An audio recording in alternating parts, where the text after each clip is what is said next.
گلاں دستی ہیں۔ اگلا سوال، کیا فرض نماز کے بعد 3 بار استغفر اللہ کے بعد ایک دفعہ سید الاستغفار بھی پڑھ سکتے ہیں؟ یہ بدعت تو شمار نہیں ہوگا؟ نہیں، کوئی بدعت نہیں ہوگا۔ صحیح مسلم میں حدیث ہے کہ نبی علیہ السلام فرض نماز کے بعد 3 دفعہ استغفر اللہ پڑھتے تھے اور پھر ایک دفعہ پڑھتے تھے اللہم انت السلام و منک السلام تبارکت یا ذا الجلال والاکرام۔ اور بخاری اور مسلم دونوں میں ہے کہ فرض نماز کا مکمل ہونا نبی علیہ السلام کی ہم تکبیر کی آواز سے پہچانتے تھے، یعنی بلند آواز سے آپ اللہ اکبر کہتے تھے۔ پہلے ایک دفعہ اللہ اکبر بلند آواز سے کہنا ہے، پھر 3 دفعہ آہستہ آواز میں استغفر اللہ۔ یہ ہمارے اہل حدیث بھائی جو ہیں اس سنت پہ عمل کر رہے ہیں، لیکن وہ استغفر اللہ بھی اونچا بولتے ہیں۔ استغفر اللہ اونچا بولنا خلاف سنت ہے، صرف اللہ اکبر بلند آواز سے۔ اور دوسری طرف علماء عرب ہیں، انہوں نے اپنے اذکار کارڈ میں سے اللہ اکبر نکال ہی دیا ہوا ہے، وہ صرف استغفر اللہ پڑھتے ہیں۔ اور جب ان سے پوچھیں کہ یار اللہ اکبر نہیں پڑھتے، وہ کہتے ہیں نہیں، یہ جو بخاری مسلم میں ہے نا کہ نبی علیہ السلام بلند آواز سے تکبیر پڑھتے تھے، تو تکبیر سے مراد استغفر اللہ ہے۔ دیکھیں آپ بندہ کو ضد میں، استغفر اللہ کس عربی ڈکشنری میں تکبیر ہے؟ اگر آپ نہیں مانتے تو ہم آپ کو علم الکلام اور فقہ والا جواب دیتے ہیں۔ بخاری مسلم میں حدیث ہے، حضرت ابو ہریرہ کہتے ہیں کہ نبی علیہ السلام جب نماز شروع کرتے تو تکبیر کہتے، جب رکوع میں جاتے تو تکبیر کہتے، جب رکوع سے سر اٹھاتے تو سمیع اللہ لمن حمیدہ ربنا ولک الحمد کہتے، جب سجدے میں جاتے تو تکبیر کہتے، جب سجدے سے سر اٹھاتے تو تکبیر کہتے۔ تو کیا وہ استغفر اللہ کہتے تھے؟ کہتے نہیں، وہ اللہ اکبر ہی ہوتا تھا۔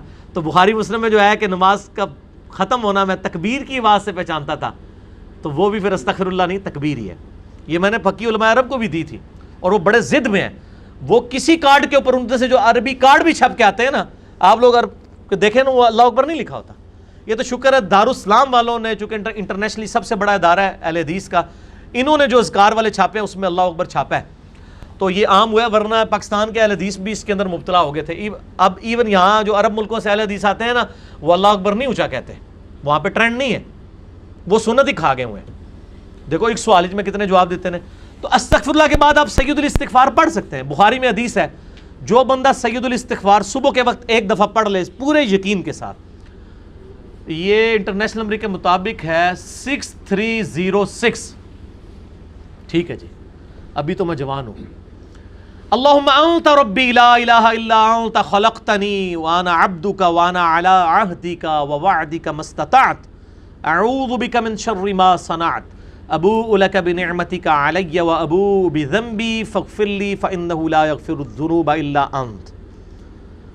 جو صبح کے وقت پورے یقین سے پڑھ لے، شام سے پہلے مر گیا تو جنتی ہے، اور جو شام کو پڑھ لے صبح سے پہلے پڑھ گیا تو جنتی۔ یہ صبح شام کے اذکار بلو کارڈ میں ہمارا یہ ذکر موجود ہے۔ آپ یہ سید الاستغفار فرض نماز کے بعد پڑھ سکتے ہیں، بلکہ سنت بھی ہے۔ گرین کارڈ میں ہم نے نہیں ڈالا ہوا، جگہ نہیں تھی۔ مسند البزار میں صحیح سند کے ساتھ یہ حدیث موجود ہے کہ نبی علیہ السلام فرض نماز کے بعد بھی ایک دفعہ سید الاستغفار پڑھتے تھے۔ تو نہ صرف یہ جائز ہے بلکہ سنت ہے۔ اور میں الحمدللہ فرض نماز کے بعد جو آیت الکرسی کا وظیفہ ہے، باقی اذکار ہیں، تو میں سید الاستغفار ہر فرض نماز کے بعد پڑھتا ہوں، کیونکہ نبی علیہ السلام کی سنت تھی سید الاستغفار بھی، اور 3 دفعہ استغفر اللہ علیہ سے، اور اللہم انت السلام منک السلام، اور باقی اذکار تسبیحات فاطمہ الگ سے۔